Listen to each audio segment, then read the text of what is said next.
আল্লাহর কসম করে বলি, যে সমস্ত নারীরা স্বামীকে অভিশাপ দেয়, ও মরে গেলেই বাঁচতাম, ওরে ছাড়িয়ে দিলি বাঁচতাম, ওর পালে এসে শান্তি হলো না, আমার কপালে সুখ হলো না, বড়া পড়া মরে না কেন, বড়া পড়ার সংসারে এসে সুখ হলো না, এই হারামজাদার সংসারে এসে সুখ হলো না, আল্লাহর কসম করে বলি, যে সমস্ত নারীরা স্বামীকে অভিশাপ দিবে ইয়াউমেল কিয়ামতের ময়দানে বিনা হিসাবে তারা জাহান্নামে প্রবেশ করবে। জোরে বলেন আল্লাহু আকবার।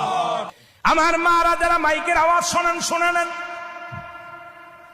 যত আপনার নামাজ, আপনার রোজা, আপনার হজ সবকিছু বরবাদ হয়ে যাবে যারা স্বামীকে লানত করবেন, স্বামীকে যারা অভিশাপ করবেন, স্বামীর বিরুদ্ধে অভিযোগ করবেন, স্বামীর প্রশংসা করবেন। আল্লাহর দরবারে আপনি নেকি পাবেন, আল্লাহর দরবারে নফল বন্দেগী পাবেন। সারা রাত পরে আপনি ইবাদত করেছেন, আর একবার বলেন আপনার মার কাছে বলেন,